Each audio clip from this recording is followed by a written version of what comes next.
My name is Claire McKenna, and I stood in a quiet law office in downtown Kingston while my husband introduced his newborn son to the lawyer on the same afternoon we buried his mother. The baby was wrapped in a pale blue blanket. Outside the tall window, behind the lawyer's desk, snow drifted past the street lights in soft, steady flakes. It was late January, the kind of cold that settles into your bones and stays there. I remember thinking that I should have worn thicker gloves to the cemetery.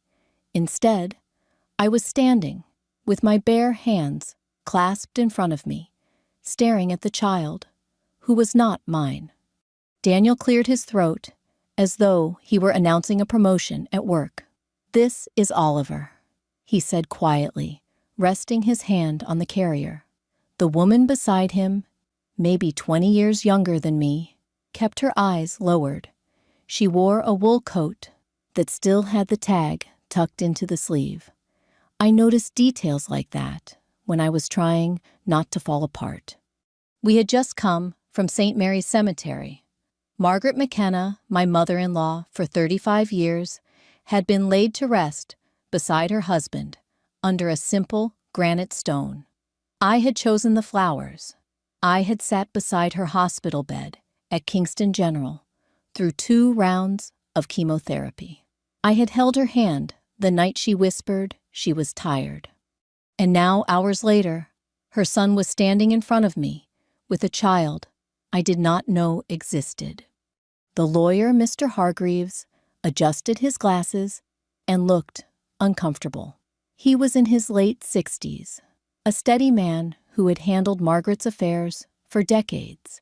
His office smelled faintly of paper and brewed coffee. A small Canadian flag stood on the corner of his desk beside a framed certificate from Queen's University. "Thank you for coming," he said in a measured tone. "Before we begin, I need to confirm all parties present." All parties. That was how my marriage had been reduced to parties. I nodded politely, because that is what women of my generation do when the floor falls away beneath them.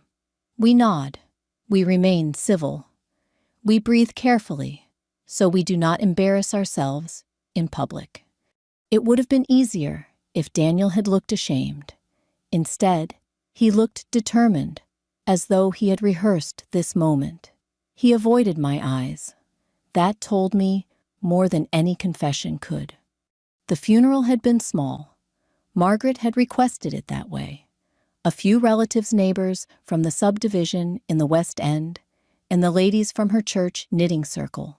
Daniel had stood beside me at the graveside, his arm resting lightly at my back, as though we were still united. Now I understood the performance.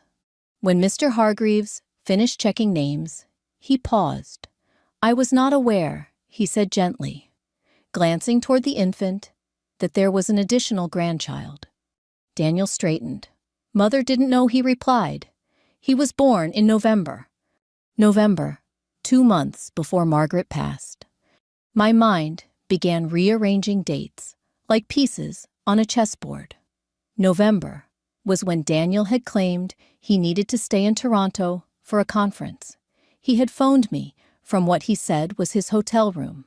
I remembered the hum in the background hospital equipment, perhaps not a minibar fridge. I felt a strange calm settle over me, the kind that comes just before a storm breaks. We all took our seats.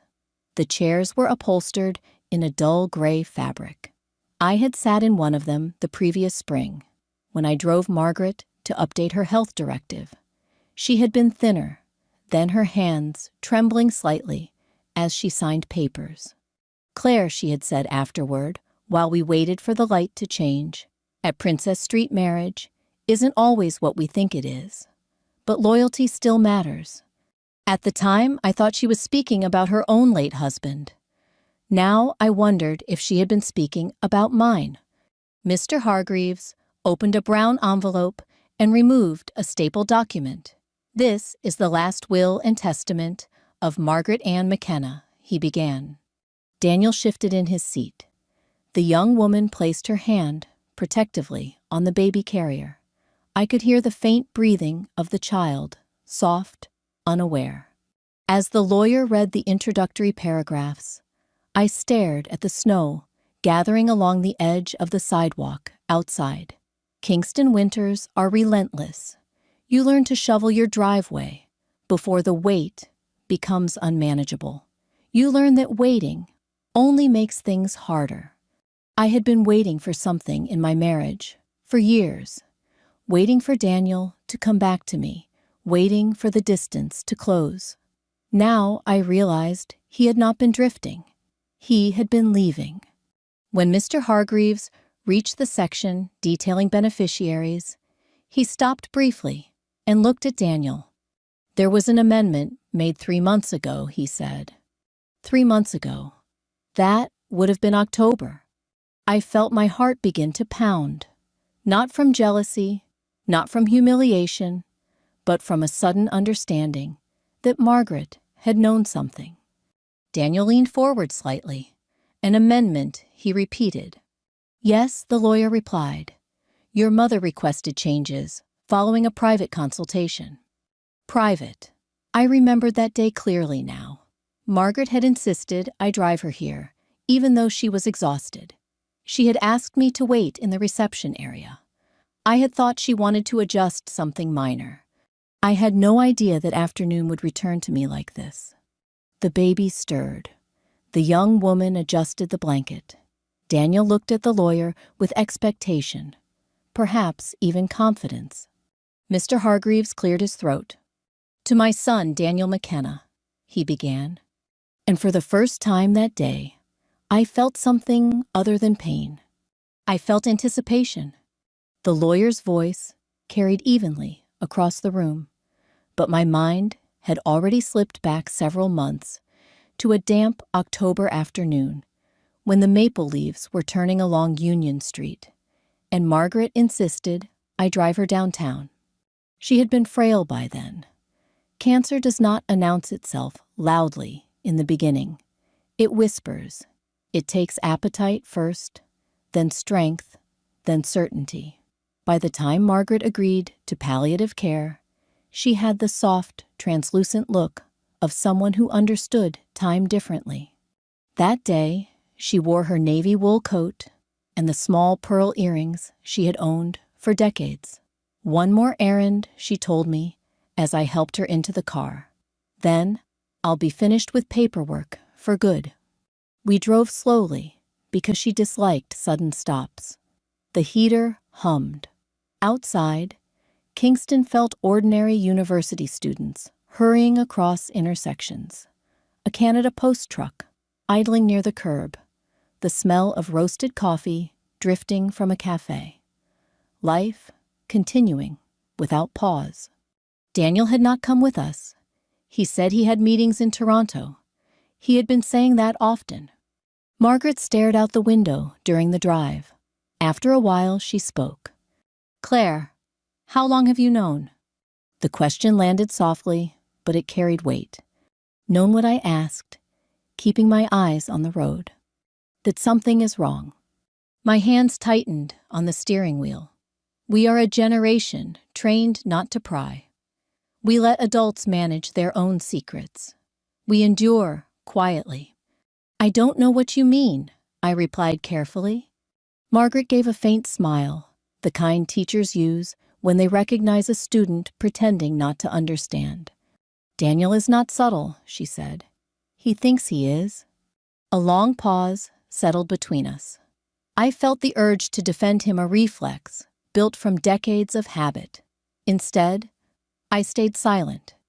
At a red light near City Park, Margaret reached into her purse and removed a folded tissue. Her fingers trembled slightly. I raised him. To value commitment, she continued. But sometimes, men mistake attention for purpose. Her tone was not angry. It was disappointed. I did not confirm my suspicions. I had no proof, then only distance, unexplained absences, and a phone that never seemed to leave his pocket. But in that moment, I realized Margaret had pieced together what I had been too loyal to admit. When we arrived at Mr. Hargreaves's office, I helped her up the short set of steps. She refused assistance inside. Pride was stitched into her bones. "Wait here," she told me gently in the reception area. "I won't be long." The receptionist offered me tea. I declined. I watched a clock tick across the wall for nearly 40 minutes. When Margaret emerged, she looked drained but satisfied. "All done," she said. I did not ask what had changed. Back in the present, Mr. Hargreaves adjusted the document in his hands. As I mentioned, he said this amendment was made on October 12th. Daniel frowned slightly, trying to calculate the timeline. The lawyer continued reading through standard clauses, appointment of executor revocation of previous wills, directions regarding debts. His voice remained steady, professional. Then he paused again. "I will now read the section pertaining to specific bequests." The room felt smaller. "To my son, Daniel McKenna," he read, "I leave the sum of $25,000, provided he submits full and honest disclosure of any dependents or financial obligations unknown to me at the time of this writing." Silence. Daniel blinked. "What does that mean?" he asked. Mr. Hargreaves did not look up. "It means your mother anticipated the possibility of information being withheld." The young woman beside him shifted in her chair. The baby made a small sound, then settled. Margaret had known. My chest tightened, not from betrayal this time, but from something else, a strange gratitude that she had not been blind in her final months.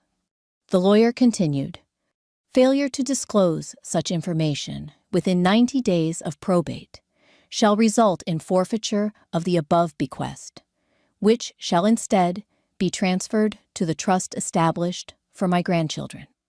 Trust. The word echoed. Daniel's jaw clenched. "This is unnecessary," he muttered. "Mother didn't know about." "She anticipated circumstances," the lawyer interrupted calmly. I remembered another conversation in Margaret's living room shortly before her final hospital stay. She had been sorting through old photographs, labeling envelopes carefully.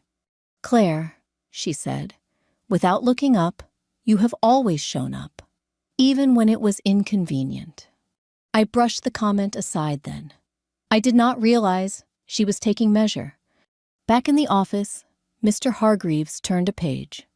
"To my daughter-in-law, Claire McKenna." Daniel's head snapped toward me. I felt my heartbeat in my throat. "In recognition of her steadfast care, companionship, and loyalty during my illness, I leave my primary residence at 42 Westbrook Crescent, free and clear of encumbrance."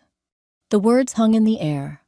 The house, Margaret's modest bungalow, fully paid off, well kept, filled with decades of memory, was now legally mine. Daniel's face drained of color. "That's not," he began. "It is valid," the lawyer replied evenly. "Your mother was of sound mind. I ensured capacity assessments were completed." I sat very still. The snow outside continued to fall.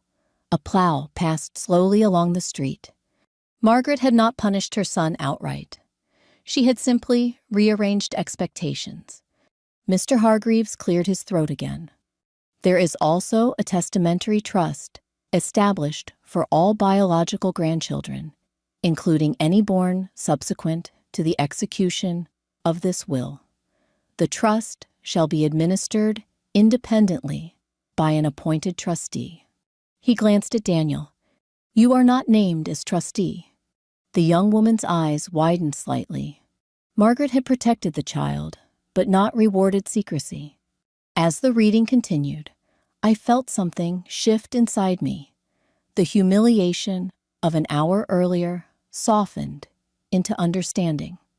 Margaret had seen more than I realized. She had not confronted Daniel publicly. She had not created drama in her final days. She had chosen structure over outrage. And for the first time since the baby had entered the room, I was no longer the most vulnerable person there. The silence in the office stretched thin after Mr. Hargreaves finished outlining the trust. Snow brushed against the window in restless streaks. No one spoke immediately. Even the baby seemed to sense the shift in the room and remained quiet. Daniel was the first to find his voice. "This doesn't make sense," he said, leaning forward in his chair. "Mother would never have cut me out of the house." "You have not been cut out," Mr. Hargreaves replied evenly. "You have been assigned a different role." I almost admired the phrasing. Assigned a different role. For decades, I had believed my role was fixed wife support system, quiet anchor. I had not noticed when Daniel began rewriting his own part in the story. The lawyer continued turning another page. "Your mother met with me privately on October 12th. She requested revisions after what she described as new information regarding family circumstances. She did not elaborate, but she was clear in her instructions." Daniel's jaw tightened. "What information?" Mr. Hargreaves removed his glasses and folded them carefully. "Your mother was a perceptive woman." That was as far as he would go. I remembered the drive home that afternoon in October. Margaret had been unusually quiet. We stopped at a red light near the waterfront, and she watched the lake for a long moment before speaking. "Claire," she said, her voice faint but steady, "have you ever noticed how people behave differently when they think no one is paying attention?" I nodded. "I have been paying attention," she continued, "for a while." I did not ask what she had seen. Perhaps I was afraid of confirmation. Perhaps I thought that by not speaking it aloud, we could still preserve something. Back in the present, Mr. Hargreaves resumed reading. "There is also a letter to be read privately to each beneficiary." He reached for a separate envelope and handed one to Daniel. Another he placed in front of me. My name was written in Margaret's careful script. Daniel tore his open first. His eyes scanned quickly, then slowed. The color in his face shifted from irritation to something more complex, confusion, perhaps even shame. I held my own envelope, but did not open it yet. I wanted to absorb the moment fully. The young woman beside Daniel shifted, uncomfortably. "Is there anything for the baby?" she asked softly. "Yes," Mr. Hargreaves replied. "The trust I described earlier ensures financial provision for education and basic welfare. Funds are accessible through the trustee upon documented need." "And Daniel," she asked. "The trustee has discretion. Your son's financial interests are protected independently." The meaning was clear. Margaret did not trust her own son to manage the inheritance without oversight. Daniel looked up sharply. "This is ridiculous. I am his father." "And you remain so," the lawyer said calmly. "However, your mother chose safeguards." Safeguards, not punishments, not revenge. I finally opened my letter. The paper trembled slightly in my hands, though I told myself it was only the heat in the room. "Claire, if you are reading this, I am gone. I hope the snow is falling softly. I always like the way winter makes people pause. You have carried more than you let anyone see. I know about the long nights at the hospital. I know about the distance in my son's voice. I know about the lies he thought I did not hear. I did not confront him because confrontation would have changed nothing. Structure, however, might. The house is not a reward. It is security. You deserve to stand on ground that does not shift beneath you. Take care of yourself now. You have taken care of everyone else long enough. Do not let anger be the inheritance. With affection, Margaret." I read it twice. Across the desk, Daniel folded his letter tightly, almost crumpling it. "What did she write to you?" he demanded. I looked at him. really looked at him perhaps for the first time in years. He appeared smaller somehow, as though certainty had been removed from him. "She wrote what she needed to," I replied quietly. Mr. Hargreaves cleared his throat again. "There is one final clause," he said. "In the event that the marriage between Daniel and Claire dissolves, the property transferred to Claire shall remain solely hers, and shall not be considered marital property for the purpose of equalization." Daniel stared at him. "She can't control that." "She has," the lawyer answered.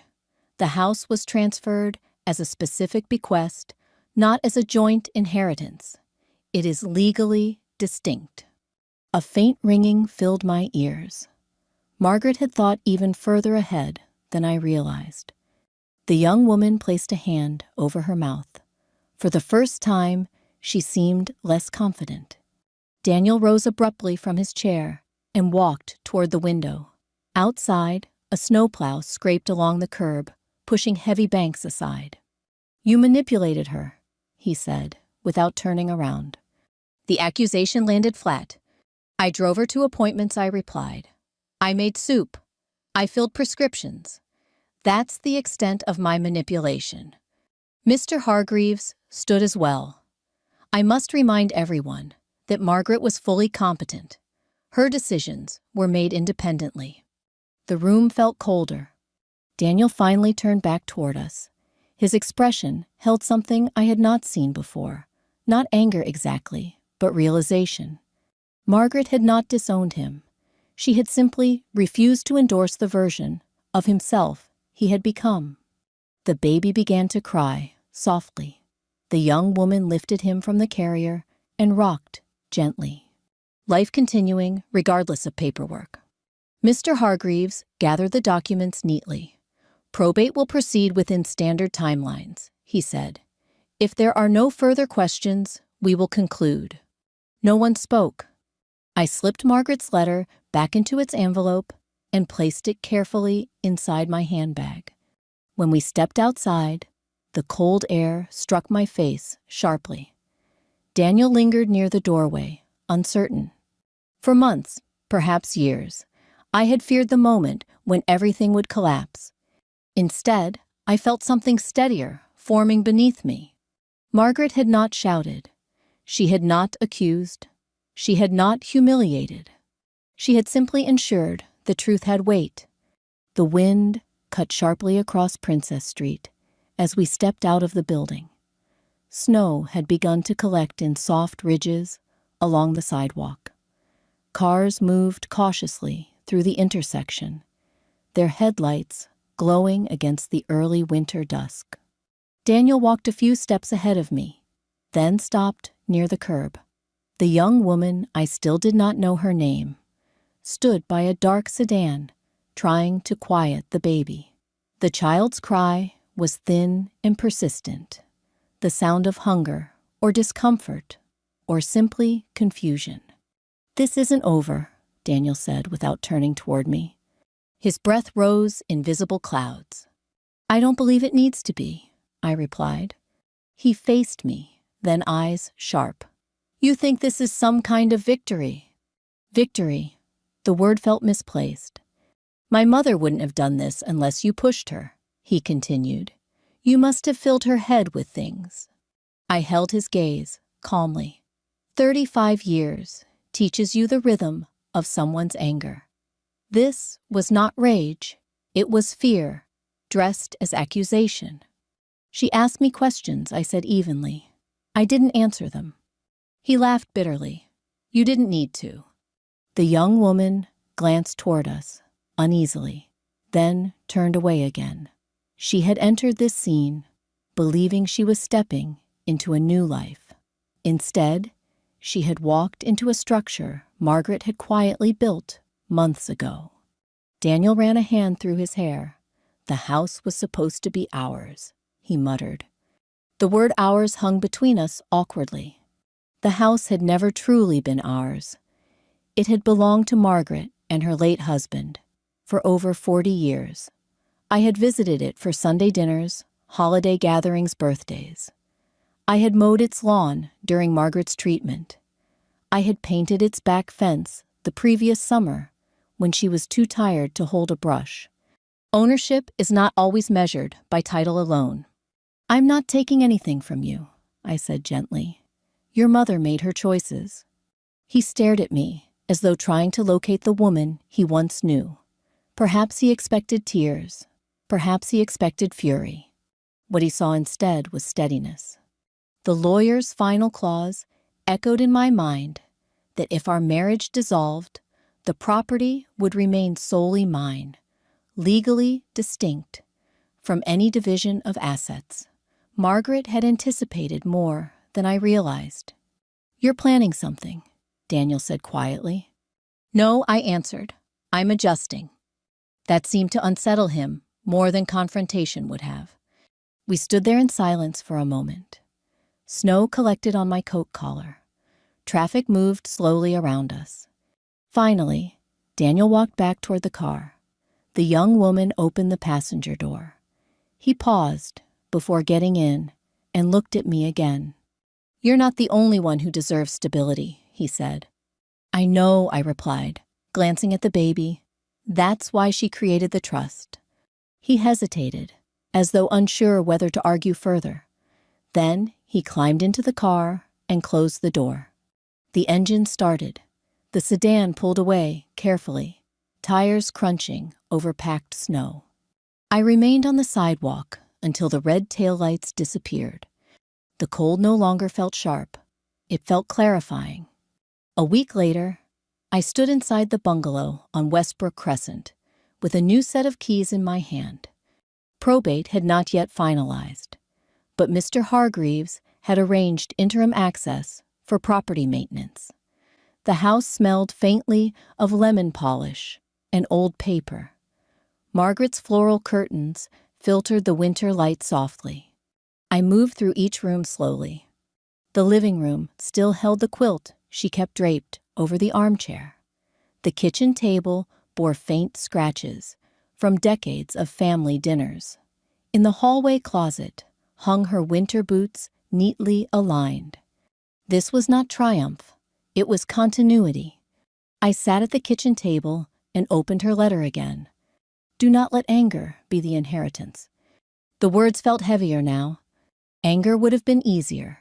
Anger provides direction. It narrows your vision to a single target.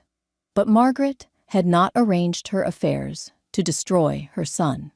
She had simply refused to shield him from consequence. 2 days later, Daniel called. We need to talk, he said. About what? About the house. About everything. We agreed to meet at a cafe near the waterfront neutral ground. When I arrived, he was already seated by the window. He looked older than he had a week earlier.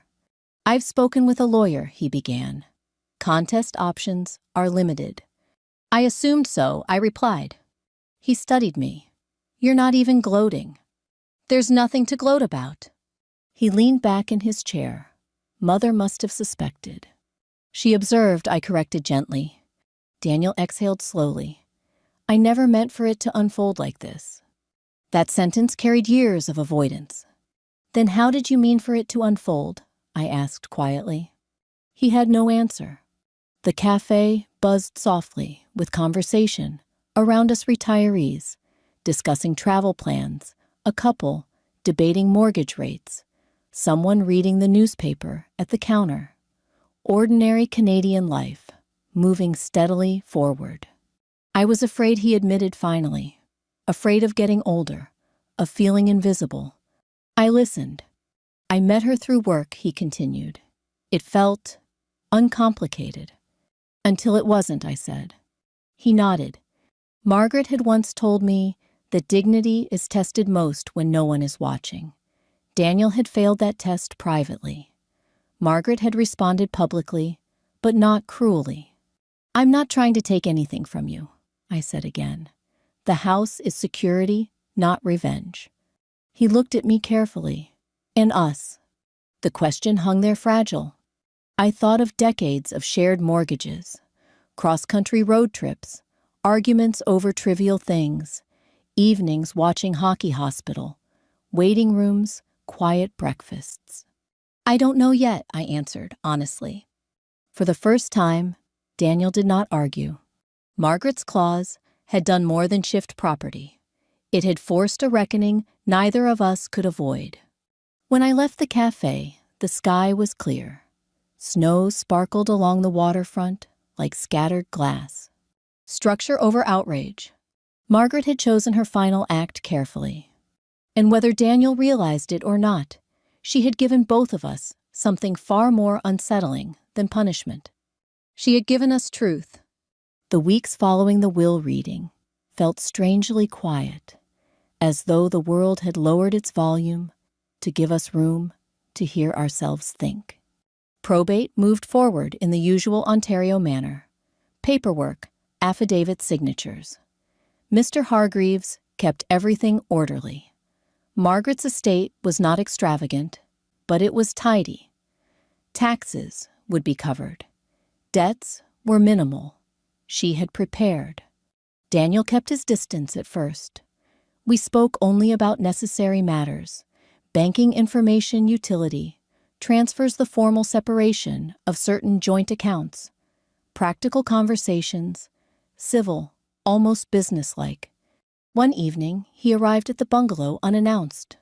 I had been sorting through Margaret's kitchen cupboards, deciding what to keep and what to donate. The late afternoon light filtered across the countertop, catching in the fine dust I had stirred up.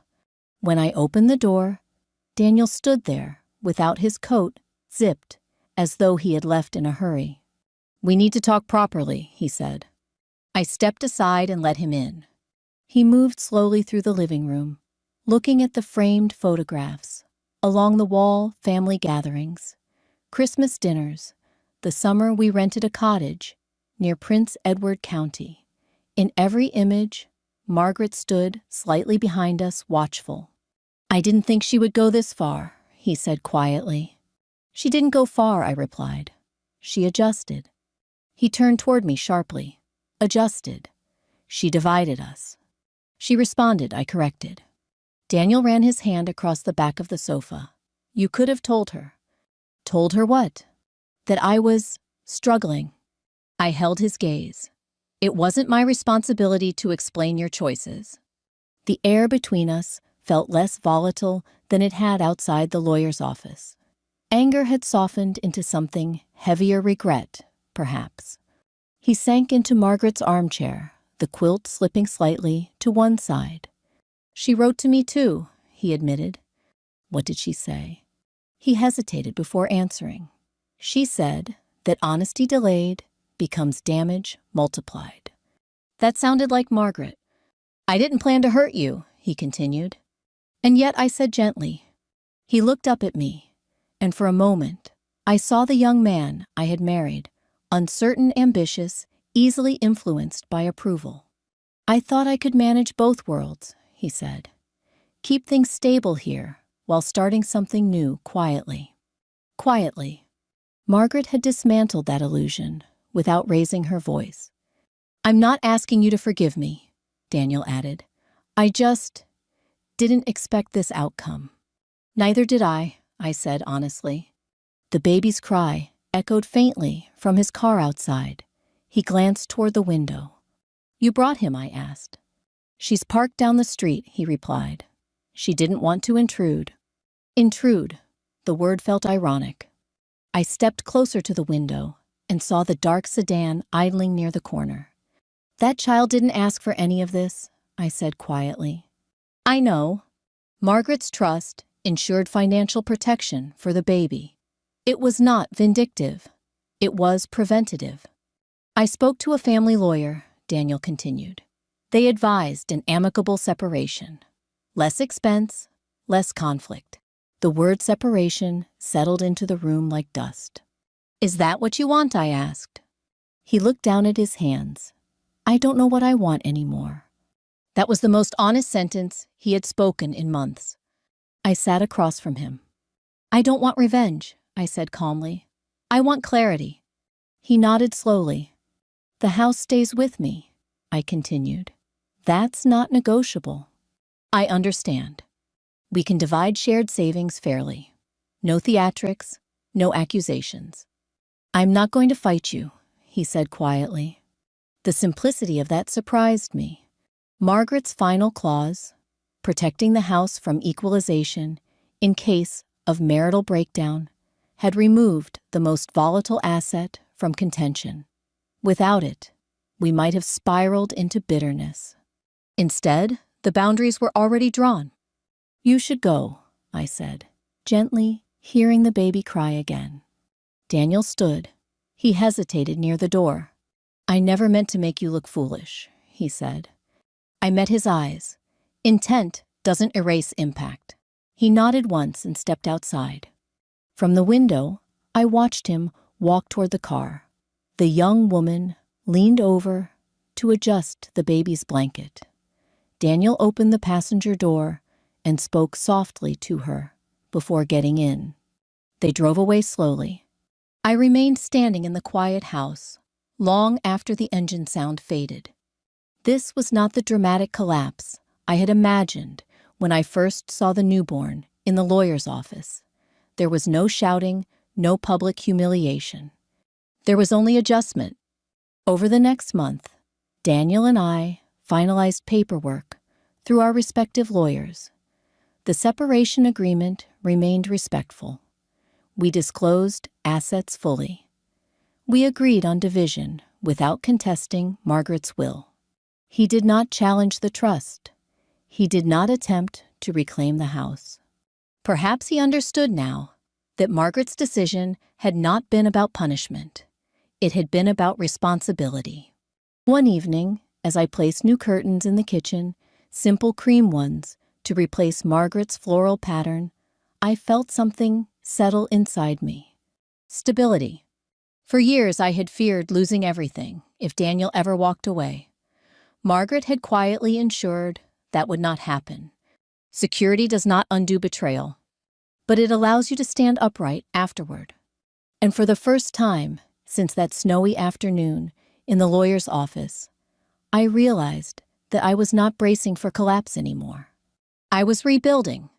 By early spring, the snowbanks had receded into gray piles along the edges of parking lots, and the lake had begun to thaw. Kingston in March carries a particular kind of honesty. There is no romance left in winter, only what has endured it. Daniel called again this time, with less urgency in his voice. Can we meet, he asked. Not about paperwork, just talk. We chose a small cafe near the waterfront, one we had visited years earlier, when our lives felt uncomplicated. It seemed fitting to sit somewhere that had once held laughter. When I arrived, he was already seated with 2 cups of coffee waiting, small gestures still intact. He looked tired, not defeated, simply aware. How's the house, he asked. Quiet, I replied, but steady. He nodded. For a moment, neither of us spoke. The cafe was filled with ordinary sounds, dishes clinking, low conversation, someone commenting on the rising price of groceries. Everyday life. I've moved into a rental near Gardner's Road, he said eventually. It's not large, but it's manageable. And the baby, I asked. Oliver's healthy, he answered. He doesn't know any of this. That at least was mercy. Daniel stirred his coffee absent-mindedly. I've had time to think, he began. More time than I wanted. I listened. I didn't wake up one morning planning to betray you, he said. It happened gradually. I felt overlooked at work, invisible at home. I told myself I deserved something that felt new. His words did not excuse his actions, but they explained his weakness. Why didn't you talk to me? I asked quietly. He gave a faint, almost embarrassed smile, because talking would have required admitting I was unhappy, and I didn't want to admit that. Unhappiness in our generation is often swallowed. We are taught to be grateful, to endure, to focus on duty. I thought I could manage both lives, he continued. Compartmentalize. People aren't compartments, I replied. He nodded. I didn't realize how much damage I was causing until the will reading, he admitted.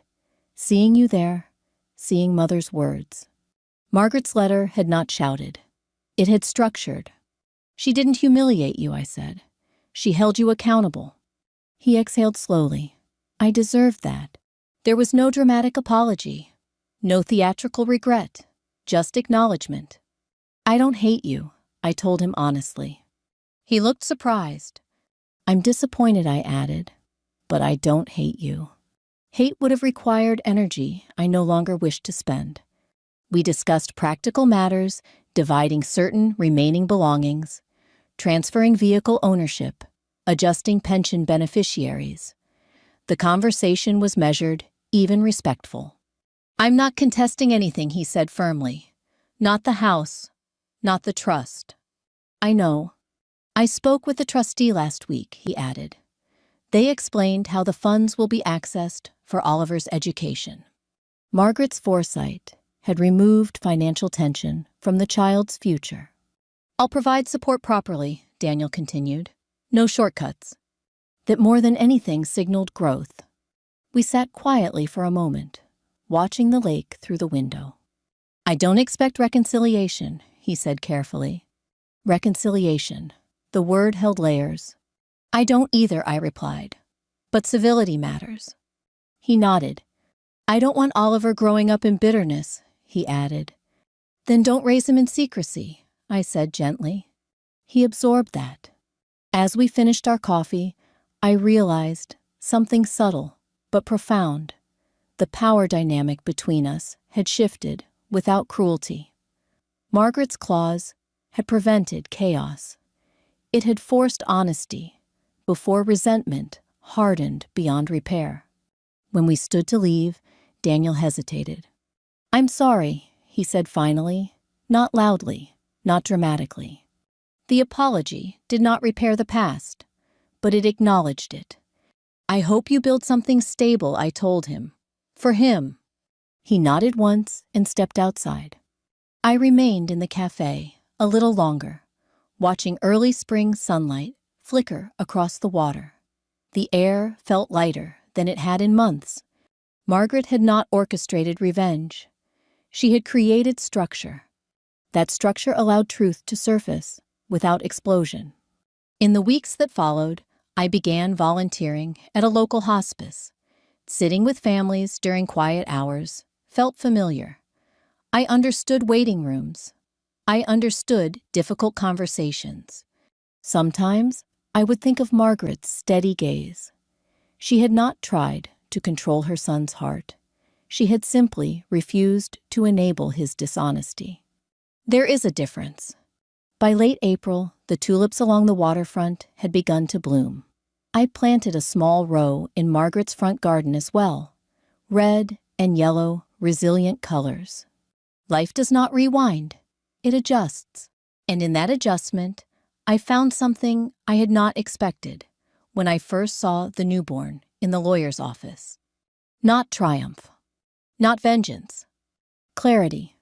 By the time summer arrived, the house on Westbrook Crescent no longer felt like Margaret's alone. It felt like mine. The lilac bush along the fence had bloomed early that June, filling the yard with a scent I remembered from years of Sunday dinners. I kept the garden modest trimmed hedges, fresh mulch, the tulips I had planted in spring, now replaced with simple marigolds. Nothing extravagant, just steady care. Daniel and I had finalized the separation quietly in May. No courtroom scenes. No accusations shouted across polished floors.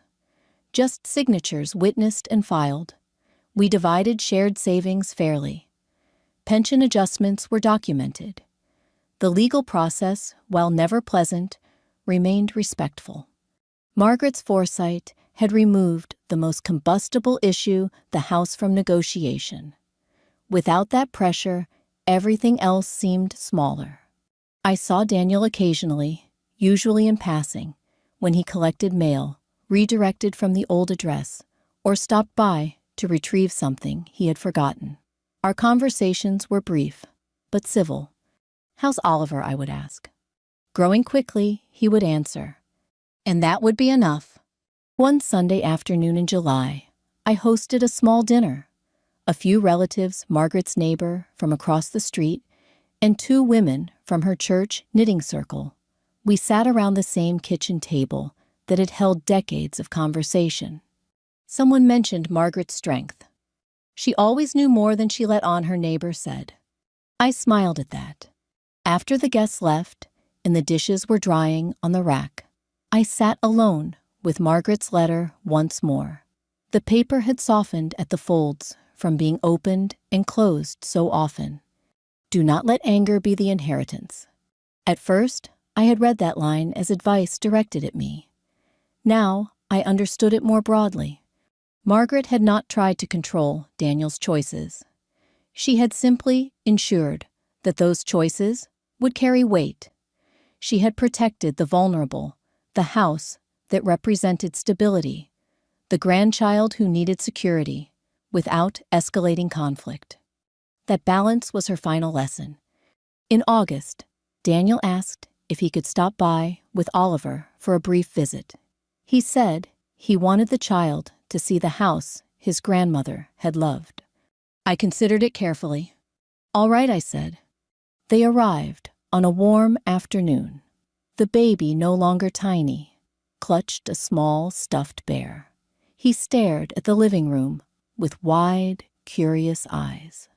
Daniel stood awkwardly near the doorway. I don't want this to be uncomfortable, he said. It isn't, I replied truthfully. Oliver toddled unsteadily toward the quilt draped over Margaret's armchair. I felt something soften inside me. This child was not a symbol of betrayal. He was simply a child. I knelt and showed him the framed photo of Margaret holding Daniel as a toddler decades ago. History does not erase itself. It expands. Daniel watched quietly. I'm trying to do better, he said after a moment. I hope you are, I answered. There was no resentment in my voice, only clarity. When they left, I stood at the window as their car pulled away. The street looked the same as it always had. Bicycles leaning against fences, neighbors watering lawns, a Canada flag fluttering gently from a porch down the block. Life continuing. That evening, I walked to the waterfront alone. The sky over Lake Ontario was streaked with soft orange and pink. Couples strolled along the path. A group of retirees discussed travel plans near a bench. I realized something simple but profound. I had not been rescued by property. I had been stabilized by foresight. Security did not heal betrayal, but it prevented desperation. Margaret's will had not written reconciliation into existence. It had written boundaries. Reconciliation, or at least civility, grew from those boundaries. For those of us who have lived long enough to know that love can fracture and loyalty can falter, there is a lesson here. Plan clearly. Speak honestly. Protect what matters. And when disappointment arrives, because it often does respond with structure, not spectacle. If this story resonates with you, perhaps share it with someone who believes estate planning is only about money. It is not. It is about dignity. It is about shielding the next generation from unnecessary conflict. If you have faced something similar, know that stability is not revenge. It is self-respect. And if you are listening and recognizing parts of your own life in these moments, consider having the conversations you may have postponed. Silence can preserve peace for a time, but clarity preserves it longer. Margaret understood that. I went to that lawyer's office, believing I might lose everything. Instead, I gained something I had not known I needed. Ground to stand on,